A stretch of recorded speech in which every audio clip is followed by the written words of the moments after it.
Magandang hapon mga kapanalig. Welcome sa programang Usapang KKK, Kalusugan, Kagalingan at Kagandahan. Ako po si Ivy at kasama natin si Dr. Irene Lim. Para po sa inyong mga katanungan, maaari po kayong mag-text sa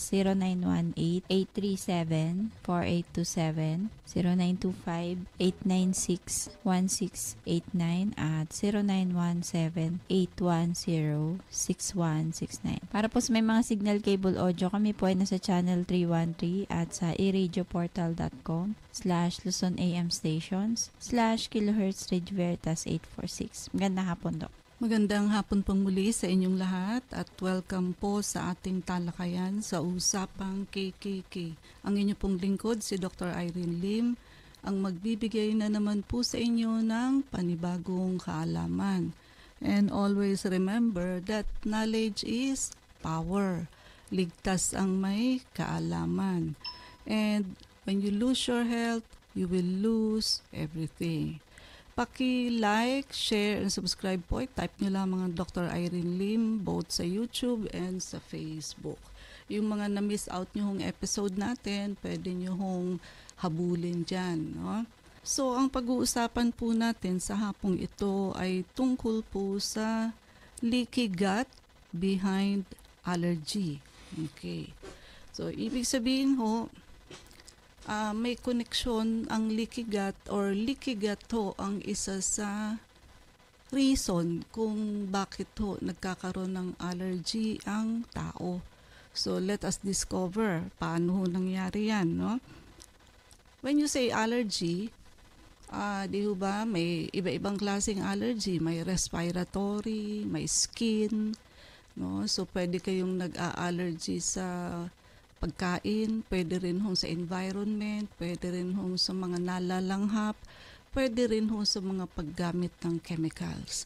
So, napaka-wide po ng variety ng cause and kind of allergy. Ano bang ginagawa natin kung nag-a-allergy ang tao? Ang treatment ho, palagi na lang pong pag-inom ng antihistamine para humupa yung allergy. Plus, sometimes ho, pag grabe, ginagamitan na namin ng steroid. Diba? Nakukure ho ba talaga ang allergy? So, the answer is no, diba? So, paulit-ulit lang po yan hanggang sa lalong tumatagal, lalo hong dumadami yung allergy nyo. So, ibig sabihin, dati, ang allergy nyo lang sa food. Nung tumagal ho, pati na sa fumes.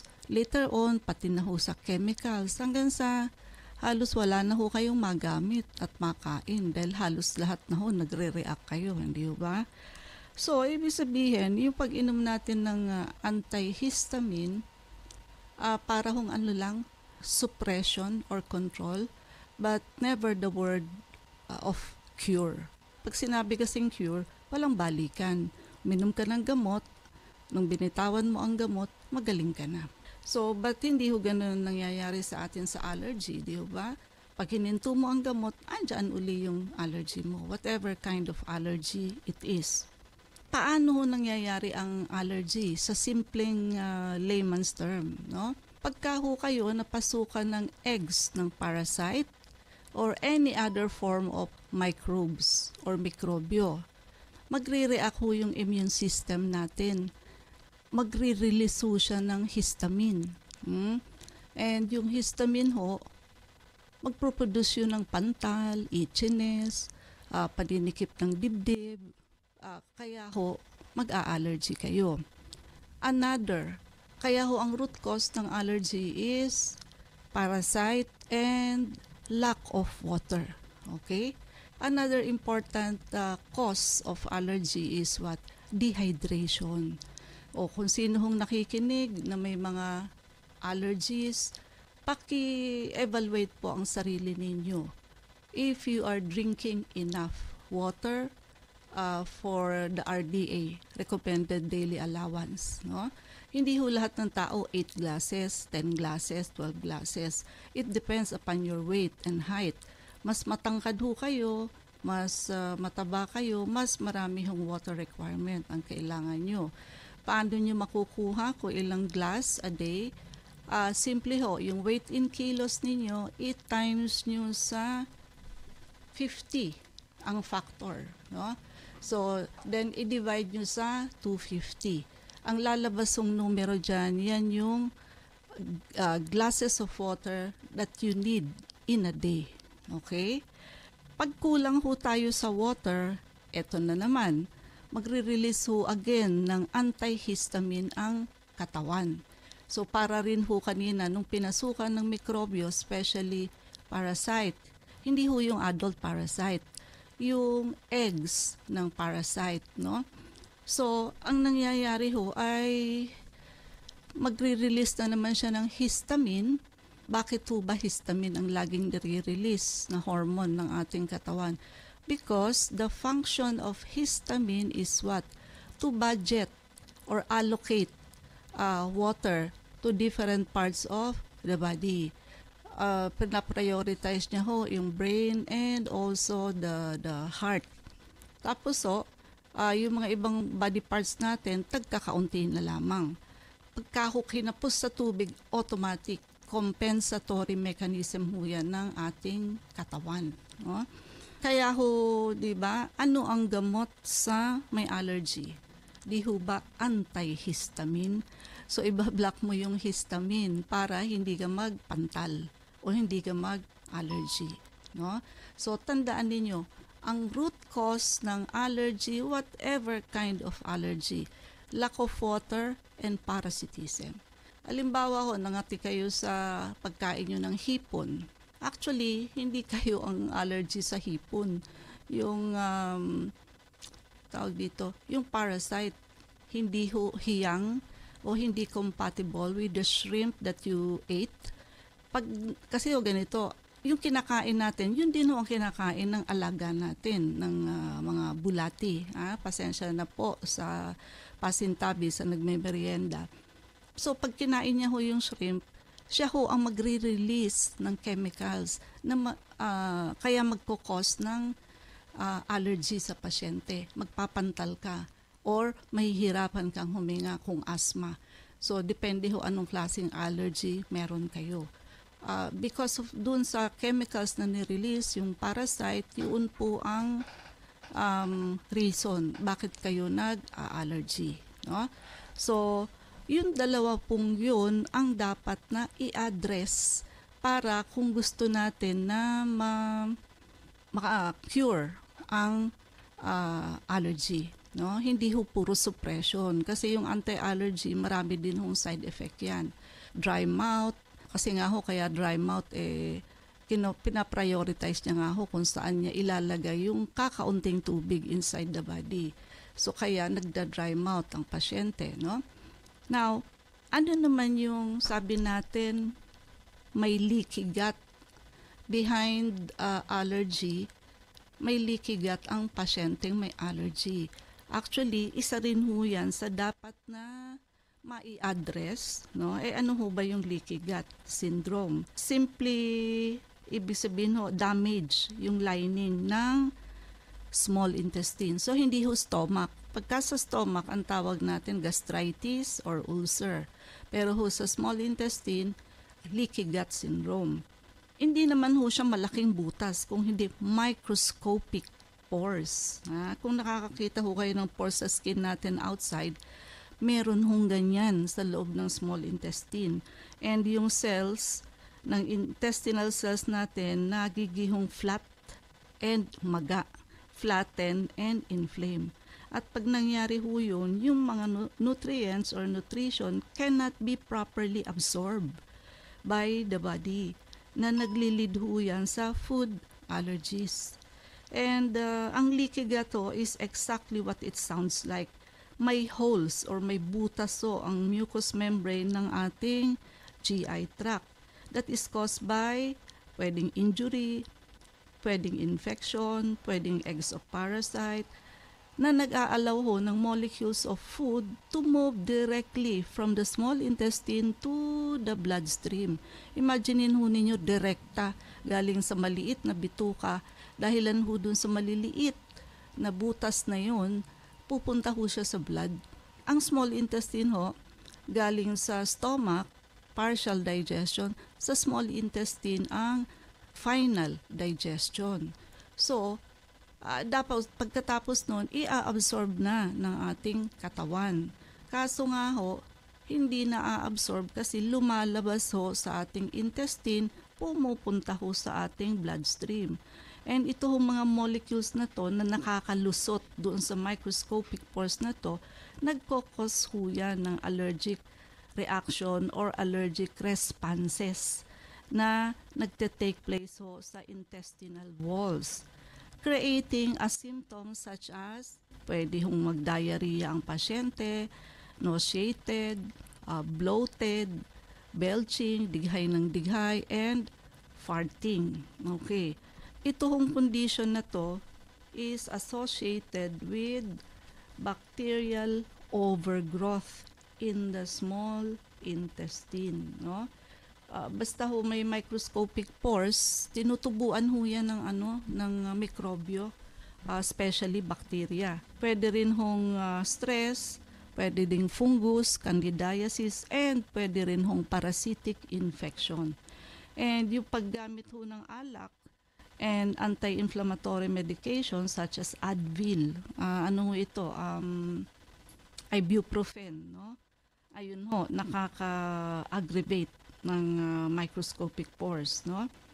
At when an individual ho is experiencing a leaky gut, yung mga foods are absorbed through the intestine, mas mahirap ang absorption. The intestines normally function to absorb materials that are beneficial to the body, no? Dapat ho ganun. And to act as a barrier to materials that can harm the body. So, for absorption, dapat galing sa intestine, i-absorb ng ating katawan para ho i-deliver to all parts of the body.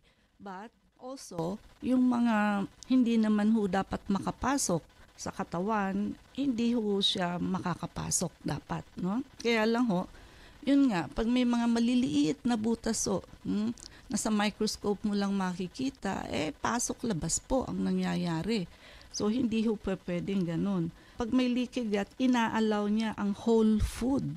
Di ho ba dapat maliliit na molecules lang yan? Kasi na-process na ho yan ng liver, plus na final digestion na ho yan no? Whole food proteins such as yung albumin from egg, yung casein from milk, and yung gluten from wheat, and iba pa hong protina from other foods to be absorbed directly into the circulatory system. Hindi ho dapat yan ganyan.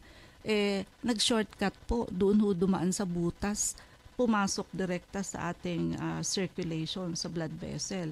And because of that, yung mga antibodies ho natin sa katawan na form against this protein. Ngayon, akalain ng immune system na kalaban ang nakapasok dahil dito sa mga proteinang to, because hindi ho normally nangyayari yon. So magpuproduce ng antibodies para ho panlaban doon sa mga protein na pumasok sa blood.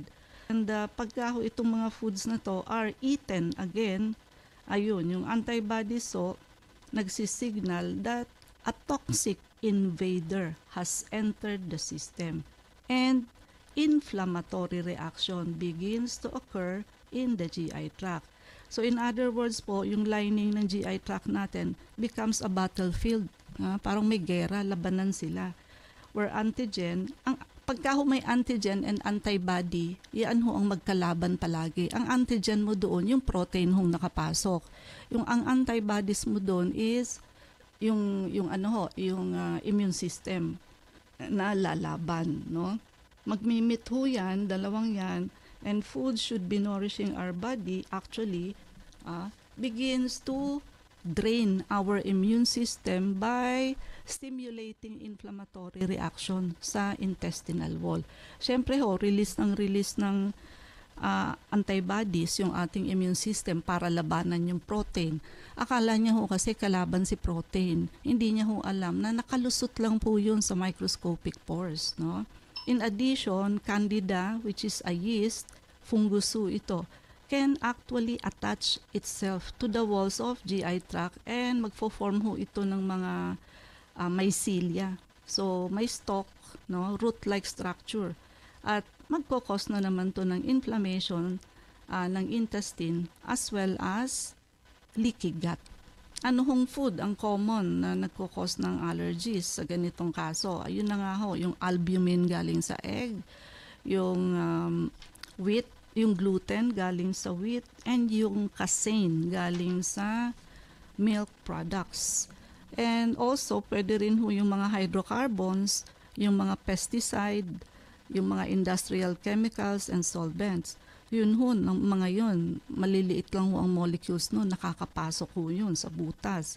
And pwede rin ho makalusot doon yung mga gamot na iniinom, pati yung mga vaccines no, na na-inject sa tao, pati yung mga PPD for TB, lahat din ho ng injectable medication. So, it may include yung mga bagay ho na in contact tayo with the skin, such as cosmetics, kung nagdaday tayo ng buhok, yung ating nail polish, formaldehyde, latex gloves, animal dander, detergents. Also, pati ho emotional stress while eating can stimulate food allergies. So isipin nyo, lahat na ho pwedeng dumaan at makalusot doon sa microscopic pores na yon sa small intestine. So yung atin hong blood, hindi ho siya ready for this kind of reaction kasi hindi ho siya normal na mangyari. So depensa ho ng katawan natin, magre-release ng antibodies para labanan ho itong mga pagkain na to, mga chemicals na to na directly galing sa small intestine nakakapasok ho sa ating blood vessel.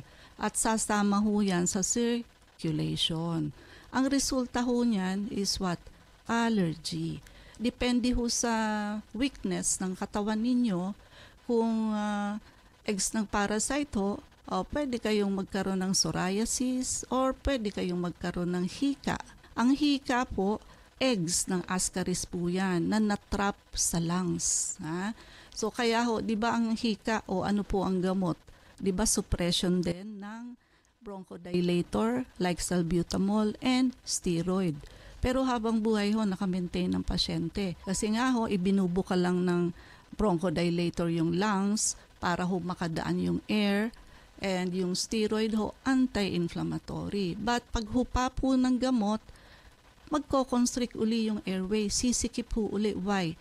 Yung eggs ng ascaris po, ini-irritate niya yung lining ng ating airway.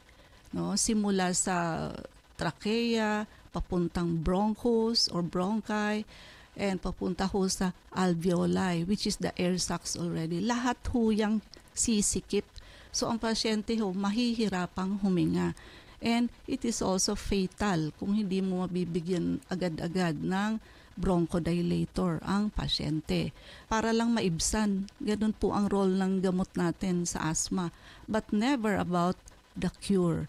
Because the cure is still eggs of parasite that irritates the lining of our alveoli or air sacs, no? And also, ang may mga hika pong yan, lack of water din po yan.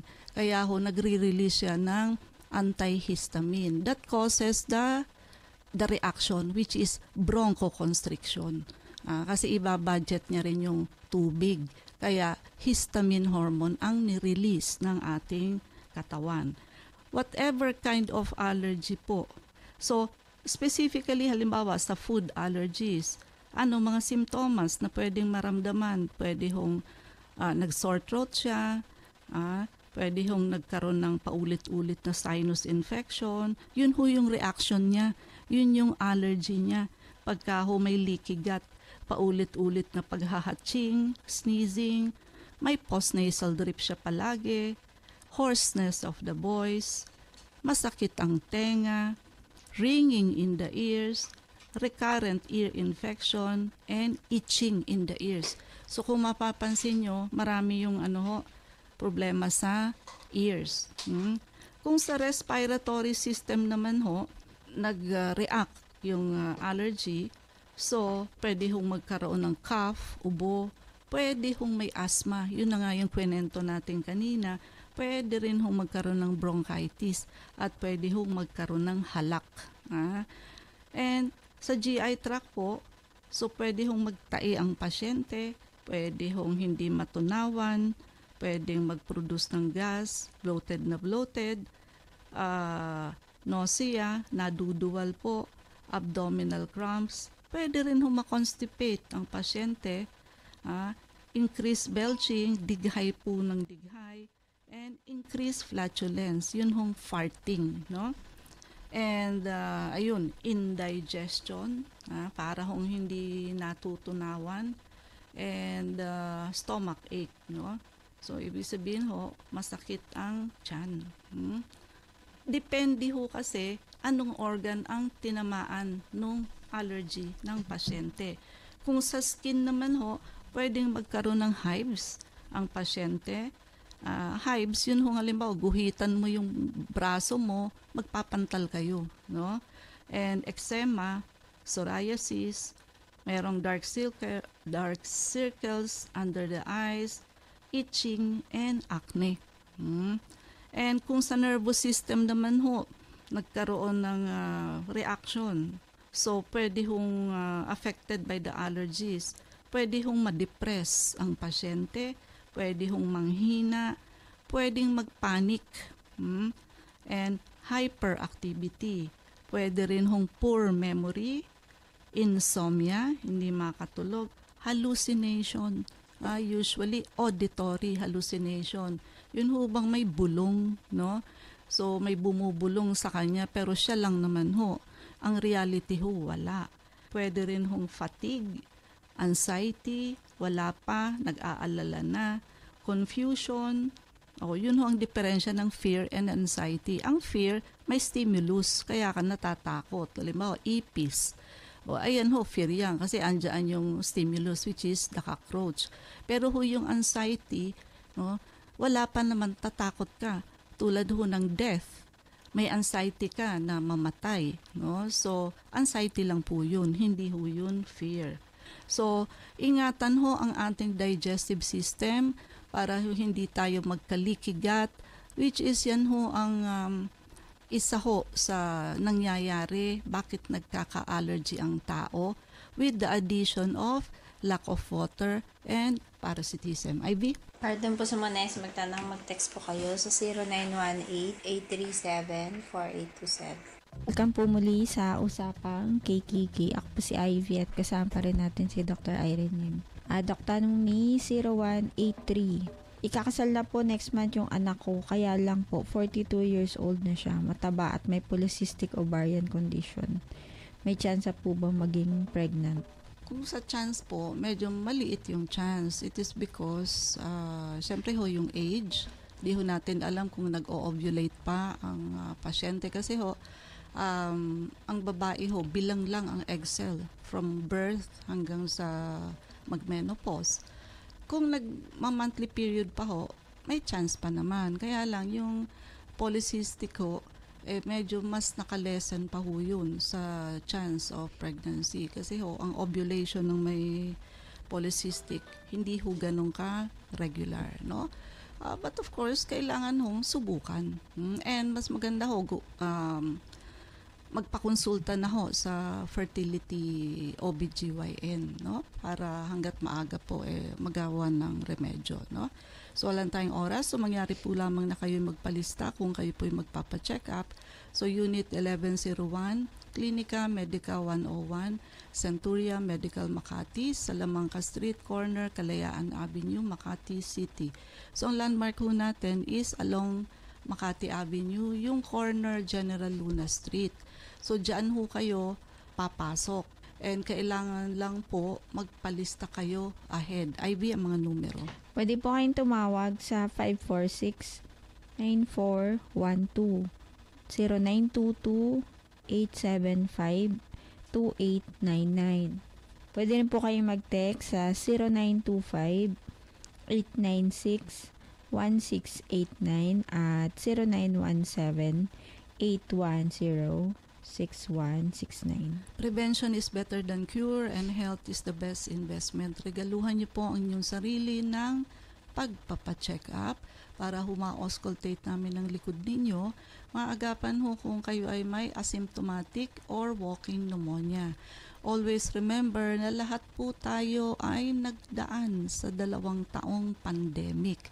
Sabayan nyo na rin ho ng pagpapa-vector scan on promo, detox program, and blood cleansing. Kasi yan hong 2 procedure na yan ang mag-a-address sa root cause ng halos lahat ng sakit.